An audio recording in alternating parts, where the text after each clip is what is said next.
এইখানে মঠে, এই কতবার এগুলো ডেমনস্ট্রেটেড হয়েছে এখানে মঠে, মহাপুরুষ মহারাজের সারা রাত অ্যাজমাতে ঘুমোতে পারেননি।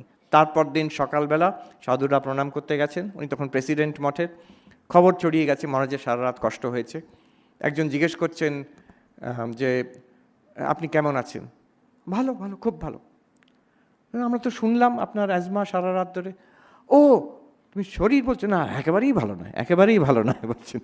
তো এই যে দিস অ্যাবিলিটি, যে মনকে সাধু করে নেওয়া, আমার মাই আইডেন্টিটি ইজ অ্যাবসলিউটলি ক্লিয়ার, আমি হচ্ছি সেই Chaitanya.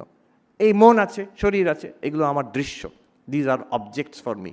This is one powerful way of spiritualizing the mind. এটা এখনই আমরা দেখে করতে পারি, এটা হচ্ছে এই মানে শক্তির বাণী এটা। এতে কি হয়?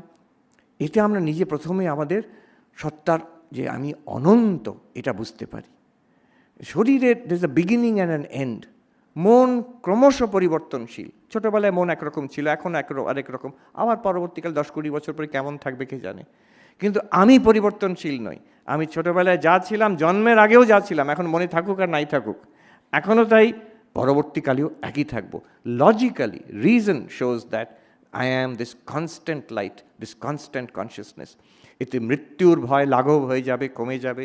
এতে যে শরীর আর মনের আমাদের ওপর যে আধিপত্য সেটা কমে যাবে, শিথিল হয়ে যাবে। শঙ্করাচার্য বলছেন বেদান্ত কি করে, তার মধ্যে একটা বলছেন শিথিল করে দেয়, সংসারের যে বন্ধন সেটা শিথিল করে দেয়। You feel this freedom in yourself. এই বল পাই আমরা।